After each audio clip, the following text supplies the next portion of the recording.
यहाँ पे so L equals to हो जाएगा पाई ओवर आई। ठीक है, means flux per unit current is called inductance. Simple words में इंडक्टेंस की एक और डेफिनेशन आप देख सकते हैं।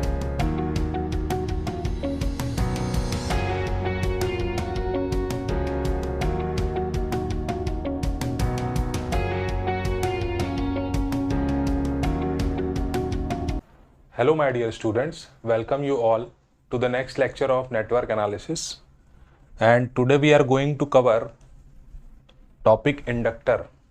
सर्किट एलिमेंट में एक और टाइप है दैट इज इंडक्टर। अभी तक हमने कवर किया था, लास्ट लेक्चर में हमने देखा था कैपेसिटर के बारे में। कैपेसिटर से रिलेटेड हमने एनर्जी का कैलकुलेशन किया, करंट वोल्टेज के रिलेशनशिप को देखा और उसमें न्यूमेरिकल किया। सेम सीक्वेंस में हम आज इंडक्टर को कवर करेंगे। ठीक है, तो सबसे पहले स्टार्ट करते हैं इंडक्टर की नीड क्या है।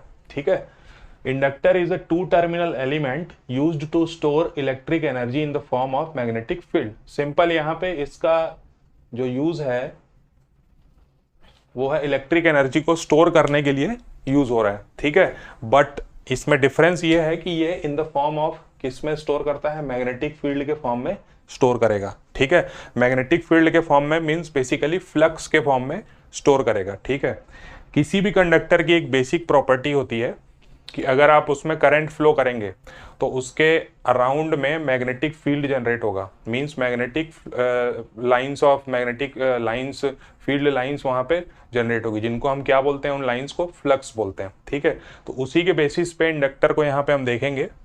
अब सबसे पहले देखते हैं कि इंडक्टर का कंस्ट्रक्शन कैसा होता है। ठीक है, तो इंडक्टर के कंस्ट्रक्शन में an inductor is made of conducting wire with suitable number of turns wound around magnetic और नॉन मैग्नेटिक कोर। ठीक है, तो इसमें क्या होगा, आपको वायर का यूज करके, कोई भी कंडक्टर का वायर आप ले लेंगे, उसको यूज करके आपको कॉइल के फॉर्म में उसको बनाना है। ठीक है, अब उस कॉइल के बीच में आप, जरूरी नहीं है कि आप कोई मैग्नेटिक मटेरियल को रखें। ठीक है, नॉर्मल एयर भी हो सकता है, तो इसीलिए यहाँ पे लिखा हुआ है कि मैग्नेटिक और नॉन मैग्नेटिक मटेरियल आप यूज कर सकते हैं। ठीक है, कभी कभी क्या होता है, एयर कोर का भी इंडक्टर होता है। मींस जो आप वाइंडिंग या कॉइल जो आप बनाएंगे उसके बीच में कुछ नहीं रहेगा, तो एयर रहेगा। ठीक है, सो इसको, इसके कंस्ट्रक्शन को यहाँ पे इस एग्जांपल से देख सकते हैं हम।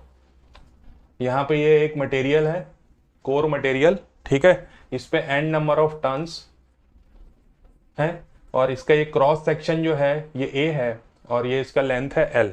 ठीक है, तो इसी के बेसिस पे इंडक्टर जो होगा, यहाँ पे लिखा हुआ है कि सुटेबल नंबर ऑफ टर्न्स। ठीक है, मीन्स इंडक्टर में जितनी एनर्जी हमको लेनी है, इंडक्टर से जितनी एनर्जी हमको स्टोर करानी है, उसी पे डिपेंड करेगा कि नंबर ऑफ टर्न्स कितने होने चाहिए उसमें। जितने ज़्यादा नंबर ऑफ टर्न्स होंगे वो इतनी एनर्जी जनरेट करेगा। ठीक है, नेक्स्ट पॉइंट है इसमें, when current flows through a conductor it results a magnetic field around the conductor, जिसको अभी हमने डिस्कस किया था। ठीक है, और यूनिट फॉर इंडक्टेंस, अब इंडक्टर की जो स्टोर करने की एबिलिटी होगी, ठीक है, उसको हम क्या बोलेंगे, इंडक्टेंस बोलेंगे। किसी भी इंडक्टर की स्टोर करने की एबिलिटी को क्या बोलेंगे, इंडक्टेंस बोलेंगे। इसकी यूनिट जो होगी हेनरी में होगी। ठीक है, और हेनरी को हम रिप्रेजेंट करेंगे कैपिटल एच से। सर्किट में जो इसका सिंबल होगा, सर्किट में सिंबल इस तरीके का होगा, इसका सर्किट सिंबल।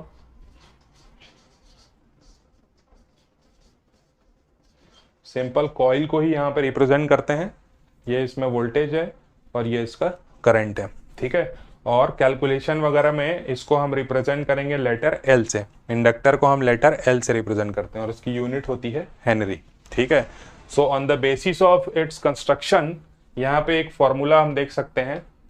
ये जो टोटल फार्मूला है ये इसके कंस्ट्रक्शनल डिटेल पे ही मतलब डिपेंड करता है और उसी के बेसिस पे ये कैलकुलेट होता है इंडक्टेंस की वैल्यू। ठीक है, where n is the number of turns, number of turns, आपका जो इंडक्टर है उसमें कितने आपने नंबर ऑफ टर्न्स रखे हैं वो होगा। ठीक है, म्यू जो होगा, म्यू नॉट म्यू आर। ठीक है, where mu naught is 4 pi into 10 to the power -7 henry per metre. Free space की परमिएबिलिटी हो जाएगी और म्यू आर जो हो जाएगा रिलेटिव परमिएबिलिटी हो जाएगी।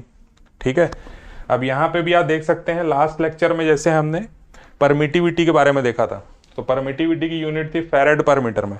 ठीक है, यहाँ पे इसकी जो यूनिट है, sorry, this is 4 pi into 10 to the power -7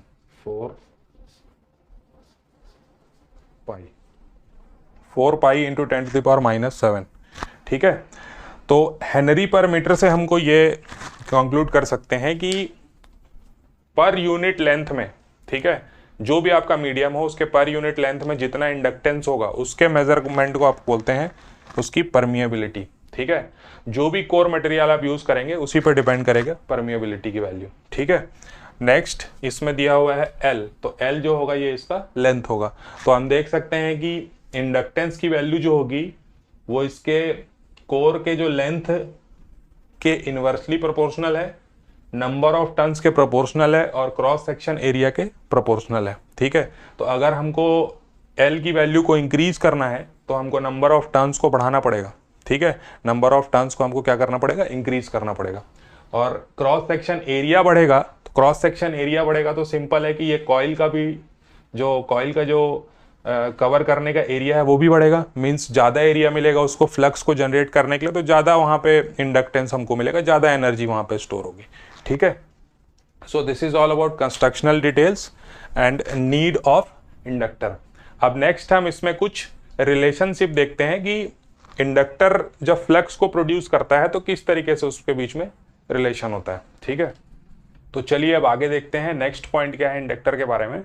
so the total flux is proportional to the current through the conductor, ठीक है। मीन्स जो कंडक्टर का हमने यूज किया है कॉइल बनाने के लिए उसमें से जो भी करंट जा रहा है, ठीक है, उस करंट की वैल्यू पे ही डिपेंड करेगा। मतलब एनर्जी सोर्स तो यही वही करंट ही है आपका, मतलब जो उस कॉइल में करंट जा रहा है जिसके वजह से आपका मैग्नेटिक फील्ड बन रहा है, ठीक है। तो अल्टीमेटली वो करंट की वैल्यू पे डिपेंड करेगा आपका फ्लक्स। जितना ज्यादा करंट होगा उतना आपका क्या होगा, फ्लक्स, जितना वो वेरी करेगा उतना आपका फ्लक्स वेरी करेगा। So phi is proportional to I, where phi is the total flux. और प्रोपोर्शनैलिटी को हटाने के लिए यहां पे हम कांस्टेंट यूज करेंगे, जो कांस्टेंट होगा उसको हम बोलेंगे यहां पे इंडक्टेंस, ठीक है। तो ये भी एक इक्वेशन है जिसको आपको ध्यान में रखना है कि phi is equals to L I, phi is proportional to I and L is the proportionality constant, ठीक है। अब यहाँ पे इसी पर्टिकुलर फॉर्मूला जो दिया हुआ है यहाँ पे उसका यूज करके एक और इसकी डेफिनेशन बनती है, ध्यान से देखिए इसको। Flux linkage per unit current is called inductance, means थोड़ा सा रीअरेंज करते हैं यहाँ पे। सो एल इक्वल्स टू हो जाएगा फाई ओवर आई, ठीक है। Means flux per unit current is called inductance. Simple words में इंडक्टेंस की एक और डेफिनेशन आप देख सकते हैं, ठीक है। न्यूमेरिकल्स वगैरह में कई बार ऐसा यूज होता है, ठीक है। डायरेक्टली आपको वैल्यू ना देके इस तरीके से सेंटेंस के फॉर्म में दिया रहेगा तो वहां से आपको इंडक्टेंस मिल जाएगा, ठीक है। अब आगे देखते हैं कि इसमें फ्लक्स जब जनरेट होता है तो आगे उसमें वोल्टेज करंट के बीच में रिलेशनशिप कैसा आएगा, ठीक है। तो एक केस यहाँ पे देखते हैं। यहाँ पे हमारे पास एक n नंबर ऑफ टर्न्स वाला एक इंडक्टर है, ठीक है। इसमें ये करंट यहाँ पे एंटर हो रहा है, ठीक है, जिसके वजह से ये फ्लक्स यहाँ पे जनरेट हो रहा है, फ्लक्स लाइन जनरेट हो रही है, ठीक है। फ्लक्स का जो डायरेक्शन होगा वो अगर ये क्लॉकवाइज डायरेक्शन में है, क्लॉकवाइज डायरेक्शन में है तो अंदर की तरफ होगा, ठीक है। ये जो सरफेस है इससे अंदर की तरफ, और ये अगर एंटी क्लॉकवाइज में होता करंट हमारा तो ये बाहर की तरफ होता। फ्लेमिंग लेफ्ट हैंड रूल से भी आप पता कर सकते हैं, या नॉर्मल जो स्क्रू रूल होता है स्क्रू रूल से भी आप देख सकते हैं कि अंदर की तरफ, यहाँ पे इनवर्ड होगा, ठीक है। मीन्स इसमें जो मैग्नेटिक फील्ड लाइंस होंगी वो अंदर की तरफ से होके ऐसा ये मूव करेंगी, ठीक है। ये अंदर की तरफ गई, ये बाहर की तरफ आई, फिर ये अंदर की तरफ गई, ये बाहर की तरफ आई, तो इस तरीके से फ्लक्स का यहाँ पे क्या होगा, जनरेशन होगा, ठीक है। सो दिस इज अबाउट डायरेक्शन। अब देखिए यहाँ पे फ्लक्स एनर्जी को ही जनरेट कर रहा है अल्टीमेटली, तो यहाँ पे वो जो एनर्जी को जनरेट कर रहा है, ठीक है, मीन्स वो एनर्जी जो है उसके कांटेक्ट में अगर कोई हमारे पास कुछ ऑब्जर्वेशन अगर हम करेंगे तो वो एनर्जी अल्टीमेटली क्या होगा, एक वोल्टेज के जैसा होगा, ठीक है, जो कि किसी वर्क को करने की कैपेसिटी रखता है, ठीक है। तो इसी के बेसिस पे हमारा जो नेक्स्ट वोल्टेज का जो रिलेशन निकल के आता है, V is equals to d phi by d t, V is equals to d phi by d t. इसको स्टेटमेंट से समझते हैं। If I changes with time flux linkage through coil will change. ठीक है, आई चेंज होगा तो flux linkage change होगा, इससे हमने देखा था अभी। ठीक है, आई चेंज होगा तो फाई की वैल्यू भी चेंज होगी।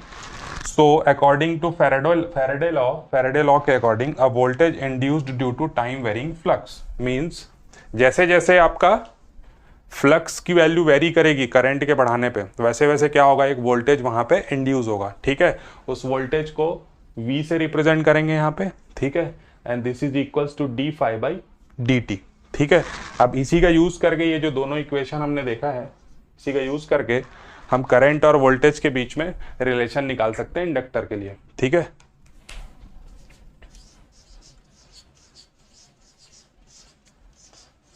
Current voltage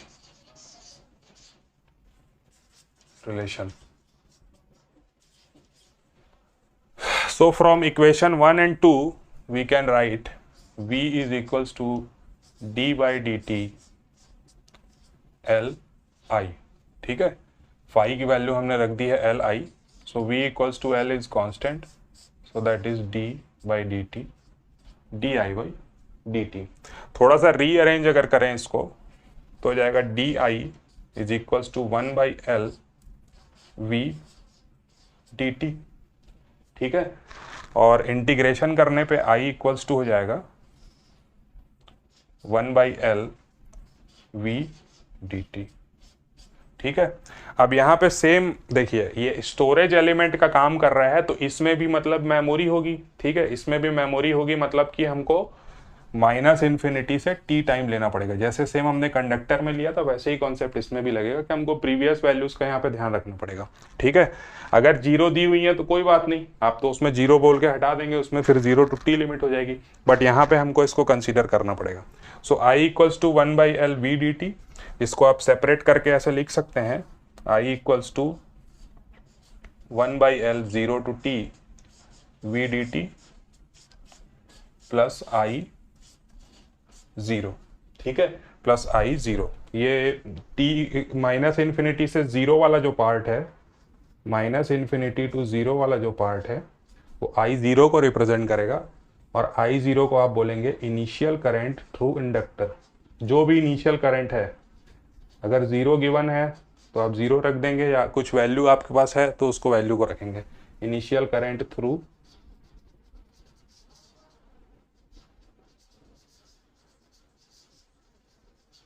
inductor. So this is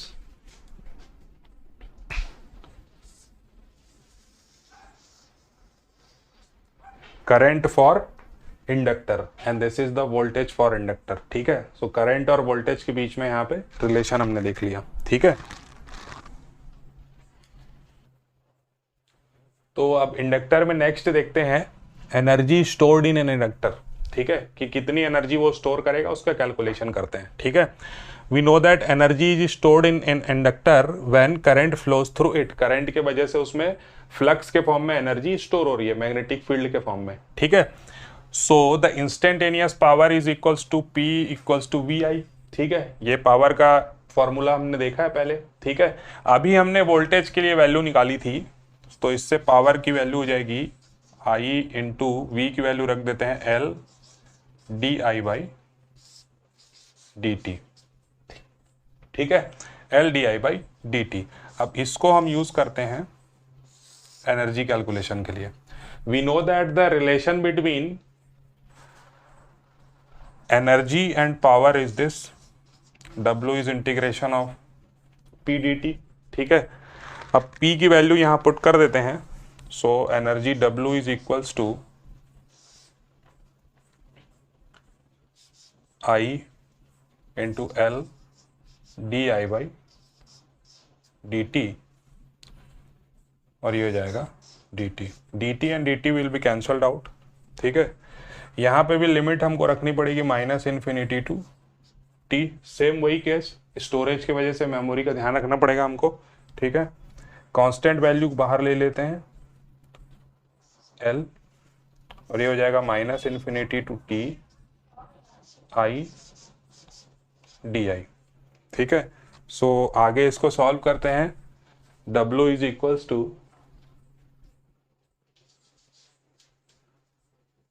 L minus infinity to, sorry, integration होगा आई डी आई का I square over 2 minus infinity to t. So W is equals to L I T square minus I minus infinity square divided by 2. ठीक है. अब ये जो है ये current की वैल्यू है at minus infinity, means observation start होने के उसके भी पहले एनर्जी नहीं होगी वहां पे. So this will be equals to zero. Minus infinity पे करंट की वैल्यू जीरो ही होगी. जो भी मतलब ऑब्जर्वेशन स्टार्ट होता है या फिर आप प्रीवियस मेमोरी की भी बात करें तो माइनस इन्फिनिटी के बाद स्टार्ट होगा. तो माइनस इन्फिनिटी पे हमको क्या लेना पड़ेगा, zero. So W is equals to 1/2 L I square. ठीक है, W इज इक्वल्स टू आएगा L I square. So this is the energy.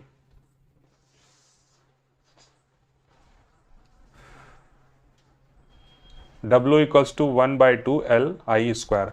तो इसकी जो एनर्जी होगी वो डिपेंड करेगी करंट पे और इंडक्टेंस पे.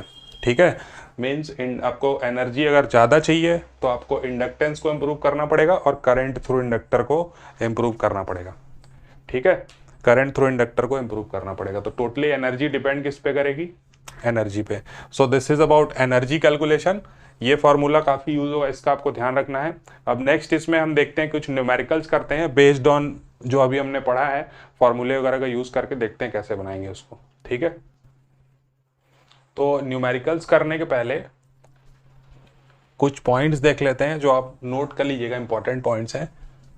फर्स्ट पॉइंट है practical inductors are of the order of milli henry, micro henry and nano henry. Means henry जो होती है वो काफ़ी बड़ी यूनिट है. तो प्रैक्टिकली आपको इंडक्टर्स में ये 3 यूनिट्स देखने को मिलेंगे, मिली हेनरी, माइक्रो हेनरी या नैनो हेनरी, या इसके ऑर्डर में. ठीक है, और सेकेंड जो पॉइंट है, for a DC source, DC source के लिए rate of change of current क्या होगा, डीसी करंट सोर्स के लिए जीरो होगा. ठीक है, सो V इक्वल्स टू हमको पता है L d I by d t. तो d I by d t zero है तो वोल्टेज क्या आ जाएगा आपका, जीरो हो जाएगा. वोल्टेज जीरो का मतलब वो शॉर्ट सर्किट के जैसा बिहेव करेगा. So for DC source inductor acts as an short circuit. ठीक है, तो ये आपका इंपॉर्टेंट पॉइंट है. कई बार पीएसयू वगैरह के एग्जाम में या ईएसई में डायरेक्टली इसको पूछ देता है, तो इसको आपको ध्यान में रखना है नोट करके. ठीक है, चलिए न्यूमेरिकल देखते हैं. फर्स्ट है यहाँ पे, the voltage wave form of a 0.5 Henry inductor is shown in figure, calculate current. ठीक है, ये वोल्टेज का वेव फॉर्म दिया हुआ है आपको, इसको यूज करके आपको करंट कैलकुलेट करना है. ठीक है, तो पहले यहाँ पे देख लेते हैं ये जो वोल्टेज है इसमें क्या क्या हमको गिवन है. ठीक है, टाइम के साथ ये वेरी कर रहा है ये वोल्टेज. ठीक है, इनिशियल वैल्यू जो है देखो अब V0 जो हो रहा है, जीरो हो रहा है, मीन्स इनिशियली आपको जीरो कंसीडर करना है इनिशियल वैल्यू को. ठीक है, उसके अलावा VT की जो वैल्यू देखते हैं हम, 0 से लेके 2 तक ये एक स्ट्रेट लाइन है. ठीक है, स्ट्रेट लाइन जो है और इसका जो स्लोप होगा, इस स्ट्रेट लाइन का slope that is 10 - 0 and 2 - 0 that is 5. ठीक है, सो इसका स्लोप होगा 5t. ठीक है, स्ट्रेट लाइन का इक्वेशन आ गया Vt equals to 5t in the range of time. कहां से कहां तक है इसमें, 0 से लेके 2 तक. ठीक है, 0 से लेके 2 तक आपको 5t का वैल्यू मिल रहा है. ठीक है, एंड आफ्टर दिस 2 से 4 के बीच में आपको वैल्यू क्या मिल रही है, 10. 2 to 4. तो इसके वोल्टेज के ये वैल्यूज का यूज करके अब कैलकुलेट कर लेते हैं करंट की value. So we know that I equals to integration from 0 to t v dt plus v0. v0 is 0 here. ठीक है, सो I इक्वल्स टू हो जाएगा, L की वैल्यू है आपके पास 0.5, so this is 2 and 0 to t, तो t की लिमिट आपके पास है 0 to 2 5t dt, ठीक है, प्लस 2 to 4 में आप लेंगे इसको 10 dt, ठीक है। सो I इक्वल्स टू आपके पास आ जाएगा 2 into 5t square by 2 0 to 2 and plus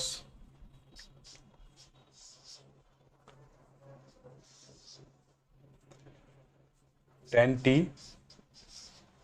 2 to 4. So this will gives the value t square को 2 रखेंगे आप तो यहाँ पे हो जाएगा t square 4/2 and 5 into 2 that is 10, ठीक है। और यहाँ से आ जाएगा आपका प्लस 10 इंटू 4 40 एंड 10 इंटू 2 20, ठीक है। तो यहाँ से आ जाएगा 40 into 40 minus 20 that is 20. So this is equals to 60 ampere, ठीक है। तो करंट की वैल्यू आपकी आ रही है यहाँ पे 60 एम्पियर, ठीक है। करंट की वैल्यू आ रही है 60 एम्पियर, ठीक। तो आपको इस तरीके के अगर टाइम वेरिंग ग्राफ्स दिए हुए हैं, ठीक है, तो आपको करना ये है कि जितने भी टाइम रेंज में उसकी वैल्यूज हैं उसको आप पहले यहाँ पे जैसे हमने नोट कर लिया यहाँ पे कि 0 से t2 के बीच में गिवन था और 2 से 4 के बीच में गिवन था, ठीक है। तो उसको हमने यहाँ पे वोल्टेज का एक्सप्रेशन लगा लिया, लिमिट्स को हमने ब्रेक कर दिया, जितने भी पार्ट्स में लिमिट्स को ब्रेक करना था। 0 to 2 में हमने 5t ले लिया और 2 to 4 में हमने क्या ले लिया 10 ले लिया और उसके बाद सेपरेट सॉल्यूशन कर दिया। तो करंट की वैल्यू यहाँ पे आ गई 60 एम्पियर, ठीक है। ये क्लियर है आपको? तो कमेंट में प्लीज बताएं, इसमें कोई डाउट है तो भी बताएं, ठीक है।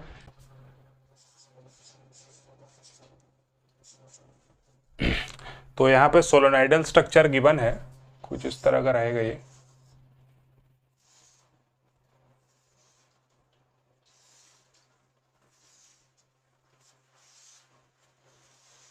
और ये इसका क्रॉस सेक्शन एरिया होगा। तो इसका क्रॉस सेक्शन मीन्स सर्कल का एरिया आपको निकालना पड़ेगा, ठीक है। अब यहाँ पे इसके टर्न्स दिए हुए 600 और डायामीटर हमको दिया हुआ है दैट इज 4 सेंटीमीटर, ठीक है। डायामीटर इज 4 सेंटीमीटर, तो रेडियस कितना हो जाएगा 2 सेंटीमीटर, ठीक है। So cross section area is pi r square, so pi into 2 centimetre का स्क्वायर। तो ये आएगा आपका, कैलकुलेट करने से आएगा 1.26 इंटू 10⁻³ मीटर स्क्वायर, ठीक है। एरिया आपका आ जाएगा 1.26 इंटू 10⁻³ मीटर स्क्वायर। अब एरिया आपके पास है, लेंथ आपके पास गिवन है, लेंथ जो है आपको दिया हुआ है दैट इज 20 सेंटीमीटर, ठीक है। एयर कोर है मतलब कि म्यू इक्वल्स टू क्या हो जाएगा, म्यू नॉट हो जाएगा। और म्यू नॉट की वैल्यू हमने देखी थी 4 pi into 10⁻⁷ Henry per metre हमको मालूम है, ठीक है। अभी हमने कैलकुलेशन के दौरान देखा था इसको। अब इंडक्टेंस की जो वैल्यू होती है क्या होती है, n square mu a over l, ठीक है।